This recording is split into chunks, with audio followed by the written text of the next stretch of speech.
guys, magandang araw sa inyo. So nandito ako sa Bike by Imus Cavite. Doon pala, doon yung shop kasi di kami makapag-vlog doon dahil ang dami nakapark na sasakyan. So dito yung maluwag na area. Yan, malapit kami sa Fortune Bake Shop. Yan. Dito sa Imus Cavite yan. Kaya katapat namin yung Robinson's Place, Imus, along Aguinaldo Highway. So for this video naman po isang matinding biking episode. So kung naalala nyo yung tanke dati na kabibuild lang dati nun, no? So nag-upgrade na ulit siya, naging elves na. So ito ulit yung may-ari na si Idol Von Alan Sanchez. Yan, taga dito sa Cavite. Actually, kabibuild pa lang to. Kabibuild pa lang tong buong rigid MTB niya na pang crate setup. So kita-kita natin na bigatin yung mga piyesa na nakakabit dito. So ito yung ibabay check natin for today. Yan, so Boss Idol Von, no, before tayo mag-start, tanong muna ako, ano yung factor kung bakit ka nag-upgrade ng bisikleta? Nakita ko kasing na-upgrade dito itong frame, syempre yan. Frame, wheelset. Actually, hiwalay-hiwalay ito dati. Then, parang ngayon ko lang nakita tong chainring mo, no? Tsaka yung crack mismo, no? So, ano ba yung factor kung bakit gusto mong mag-upgrade? Gusto mong pag-aanin ba yun? Trip ko lang. Gusto ko na lang upgrade para at least tapos na sa upgrades, diba? Wala nang ibang papalitan. Wala na, no? Isang buo na. Sayang naman yun. Bali, ito kasi sa shop ko binili itong frame na to. Kabibuild lang to kagabi, tapos may chino ng pinine tuning lang dito. Si Jello kasi nag-build nito, no? Yan. So ano yung mga balak mong i-ride, yung mga balak mong rides na kasama tong yung kasama mo yung bago mong rigid MTB? Rides? Yan, saan mo i-ride to? Mga lang. Kahit laps din lang sa Bermosa, kaya Tagaytay. Ayun, Tagaytay, no? Ayun nga, ito na yung general background sa kanyang poging rigid MTB, no? Yan, so mag-start muna tayo sa kanyang XC Hardtail mountain bike frame. Yan, Elves Nandor Pro tawag nila dito, no? Yan, Elves Nandor Pro. Yung sa nabike ko dati kay Kuya, yung white yata yun, tsaka pink. Yung kasi walang butas, ito meron ng butas, no? So yun yung distinctive feature ng Pro na may butas dito. Yan yung pinagkaiba, no? Then pag 29er, then ang size nito, size medium, no? 29 medium. 29er medium, hindi ko lang tiyak ko 16 o 17. Pero tingin ko 17 mula dito hanggang dito. 17? 17, no? Yes. Then ito ay ano to? Straight ba to? Straight na yung malaki ang tapered ba yun?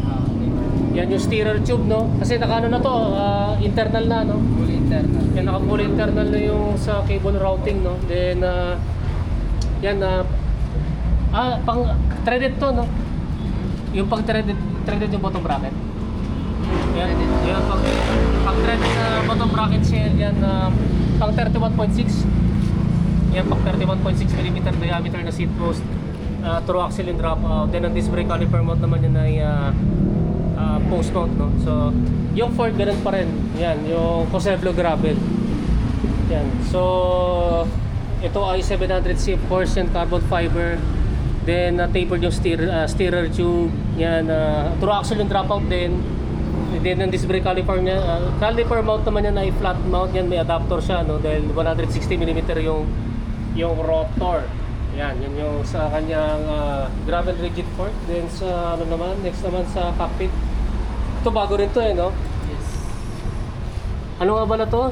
Yung Bontrager. Yan, RXL, Bontrager RXL na carbon fiber na MTB handlebar. Sabi mo kanina 680, no? Yan, 680mm ang lapad, then 31.8mm ang diameter. Yan, may konting straight na may konting backshift, no? Then yung grips naman ay rock bros. Yan, rock bros na malambot naman, no? Oo. Then sa naman yan, ito yung iconic na balugo sa TikTok, no? Balugo na carbon stem na 130mm ang haba, negative 17, no? Yan, degree ang angle. Then yung headset ito yung sa Elves, di ba? Stock ng Elves na silver yung headset ito. Then sa seat tube naman, stock din to, di ba? Hindi. Sa ano lang yan? TikTok na hanap ko lang rin. Unbranded sa TikTok store na nabili na aluminum Allen bolt type 34.9mm ang diameter. Yung sa seat post naman, Elves din. Napagdudaan pa natin kung carbon fiber o aluminum, no? Pero tingin ko tingnan ko sa post ng ng bike. Pero tingin ko carbon naman to, no? Pero gaano kahaba to? 400? Mga 400. Yan 400mm ang haba, 31.6mm ang taba, zero setback na may dual bolt coupling system. Next naman sa kanyang saddle, parang katulad ng saddle ko dati, Coseblo KP05 na may butas sa gitna. Malambot and flexible, yan, carbon railings. Ano yung feedback mo dito sa saddle mo ngayon? Okay lang, basta komportable siya sa Coseblo na 3D printed. Yung di ba na komportable? Tigas? Nagbabalak pa naman ako mag 3D printed. Ibig sabihin mas okay pa to. So okay ba yung ganyan? Mas okay pa to, no? Yan, ito yung feedback sa kanyang saddle, no? So proceed naman tayo sa drivetrain. Ano to, 1x12, no? Yan, 1x12 speed na drivetrain yan. So wala kayong makikita ng front shifter, front trailer, tsaka extra chainring. De, yun na pala, yung shifter niya, Shimano Diore XT M8100 na 12 speed. Yan, next naman ito yung pogging niya. Pogging niya crankset. Yan, hindi ko na alam kung anong brand nito. Goldix ba? Goldix din no? Pero hollow, no? Hollow, lightweight na crank arm. 165 na yung crank arm length. Then ito ay direct mount. Yan, next naman yung kanyang chainring. Ano to? Goldix ba to? Wuzay. Yan, Wuzay naman na aero. Yan, aero to Sa mga time trial bike ko nakikita to itong ganitong klaseng chainring, no? Ilang teeth naman to? 42? 42. Yun, 42 teeth na direct mount na 1 by narrow wide. Na chainring din, ito kanyang pedals yan. Binili yan sa bike. Shimano 105 R7000 na carbon clipless pedals. Ayan yung chain. KMC X12 na 12 speed. Ito yung nakikita ko sa TikTok yung nagbablog ng lightweight na mga bisikleta, no? Ng mga mountain bike. Anong brand ito? Goldix. Goldix din no? Ito ba yung ito yung aluminum, di ba? Yata. Akala ko ito yung aluminum na malalaki. Tapos ito steel. Pero yung pagka-design nito, kita-kita natin na Mas maputi. maputi, no? Tapos black sa likod, no? Ito yung tinatawag na yung lightweight cassette ng Goldix. Ilan nga ulit yung grams ito? Mga 265. Mga 265 yan. Magkano yan sa ganyang kalaking 155 ganyang cassette, no? 11 to? 46 o 1150? 46. Yan 1146, no, na MTB cassette. Then itong kanyang RD. Shimano Diore XT na M8100 na 12 speed. Ito yung tinatawag din ng Garbarok, di ba? Ano ba yung anong naging feedback mo dito sa Garbarok? Ano ba yung suwabe ba yung shifting? Mas smooth siya para sa akin. Tapos maganda rin. Yung sa shifting no, mas suwabe daw ito. Yan, di pa kasi nakagamit ito, kaya curious ako Try ko pag may budget ako, yung makagamit na ako nitong Garbarok na to. Yan, so ito nga yung sa drivetrain setup ng kanyang rigid MTB na pogging, no. Sa wheelset naman, ito pa rin yung kanyang gulong na pambansang slick tire, Maxxis tuloy, Continental. Ayan, Continental Contact Urban na 29x2.2. Ayan, sa mga di pa nakapanood ng dati kong video na nakatangke, tingnan natin yung clearance dito. Ayan, pasadong-pasado pa yan. Pasado-pasado pa yung clearance yan. Siguro mga 8mm, 10mm, pwede pa yan. Then, kahit na 29er to, tignan natin yung clearance para may idea kayo, no? Yan sa gilid, siguro sa gilid mga 10mm. Mas malaki dun sa, upper part dito sa may bandang seat tube. Sa may seat stay naman, tignan natin. Okay na okay pa yan. Pasado-pasado. Sakto lang. Yan yung clearance niya, no? Ito yung isa sa mga pinakamalaking upgrade sa dito.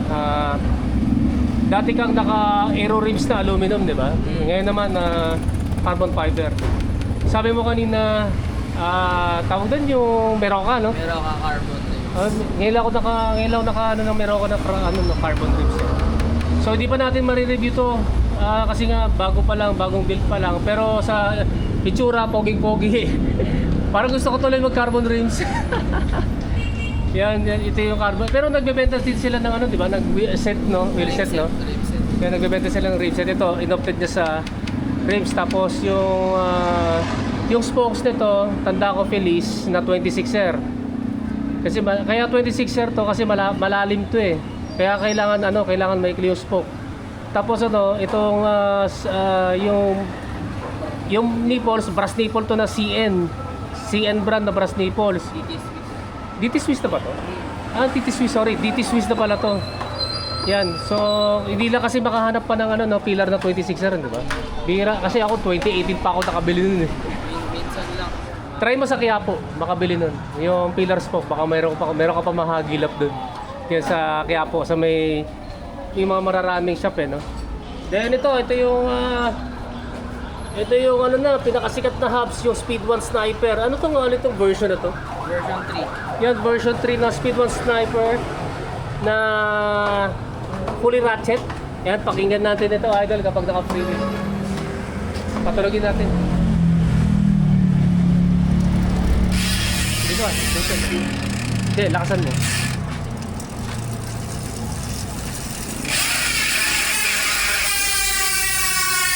Parang umiiyak. Yan yung itunog dyan, no? Yung Speed 1 Sniper. Yan, sobrang lakas. Then, last na lang sa kanyang brake set yan. Shimano Deore M6100 yung caliper. Then yung, yung brake lever. Then yung caliper MT200. Malamang yan yung mga susunod mong i-upgrade eh, no? Yan talaga. Yan. Kasi sabi niya, although na swabe rin naman to, kaso nga lang, parang medyo pag fully, pag lahat XT, mas swabe kaysa dito eh, no? Kasi nga ito kasi MT200 yung caliper. Yan yung sa brake set, no? Check, pahawak na lang, idol. Tingnan na lang natin yung rotors mo, no, na floating. Anong brand nito, idol? Tangke. Tangke to, no? Tingnan mo. Ganda, oh. Forma. Yan, tangke na floating disc brake rotors na 160. Yan, 160mm ang diameter, harap tsaka likuran, no? Parehas na bolt type disc brake rotors yan. Then, natimbang ko na to kanina sa shop. Yan, tinanggal muna namin to. Yan, wala to, tsaka yung ilaw. Ang net weight nito ay 9.6 kilograms, which is maganda rin kasi siguro kayo hindi umabot ng 8 kasi Continental Contact Urban to. Yan, medyo may kabigatan to compared to sa mga foldable to. Pero okay na rin yan. Yung spoke kasi hindi pa yan yung pillar, no? Then ano pa, although na yung rims kasi sobrang pogi, para sa akin kasi mahilig ako sa aero eh. Pero ang drawback kasi ng aero, since na maraming material, medyo medyo magkakaroon ng penalty sa weight. Pero pagdating sa aero tsaka sa pagka-pogi, para sa akin yan, pogi-pogi yung ganitong klaseng wheelset, no? Yung rimset. Ilang millimeter nga pala yung depth nito? Kalimutan ko na tanongin. 62? Yung lalim mo, 62mm pala yung lalim nito. Then, ano pa yung dyan? Kung kaya ako kasi dati, nung nagpag-ano ko naman, tinatanggal ko yung malalaking sprocket. Kasi lang, kailangan itong mga malalaking sprocket na to para, siyempre ahon, di ba? Pag nalulungan. Pwede pa bang i-reveal yung total cost? Total? Mga nasa 70 plus. 70 plus, no? Kasi yung frame, pagkaalala ko, parang 39? 36? 37 na rin. Almost Ito kasing frame set na to, yung frame na tong ELS, nasa almost 37,000. Discounted. Discounted price na yun. Tapos magkano yung bili mo sa rims mo? Rims? 11K. 11K, pair na yan, no? Mura na yun sa carbon fiber. 11K. May carbon fiber na yan. Yan, tapos siyempre, yung sprocket pala, magkano bili mo dyan? 7.8. 7.8. Tapos yung Garbaro. 1.5 lang. 1.5. Ay, 1.8 with pulley na. 1.8, no? Tapos siyempre, yung parts pa. Yan, mga estimated natin mga 70K. Yan, so ito nga yung poging Elves Number Pro Rigid MTB ni Idol Von Alan Sanchez. So kung meron kayong tanong regarding din sa kanyang poging Rigid MTB, i-comment na lang ninyo sa comment section down below. So Idol, mag-shoutout na po. Shoutout po kay Nathan, kay Evil Nathan. Evil Nathan, bakit siya pa yung nag-promote niyan? Pinsa ko lang yun. Minsan mo. Saan yung kasama mo naka-mountain kay Ninja ba yun? Kaya ano? Everest One. Wala, doon sa bahay namin ngayon. Ano na ba? O yun, salamat pala. Salamat pala sa pag-vising ng MTV ko, no? Kaya guys, maraming salamat sa inyo panonood. Don't forget to subscribe sa aking YouTube channel. Pakiclick na lang yung notification button para matutuloy ko din kayo guys. Maraming salamat sa inyo. Rising po sa inyo.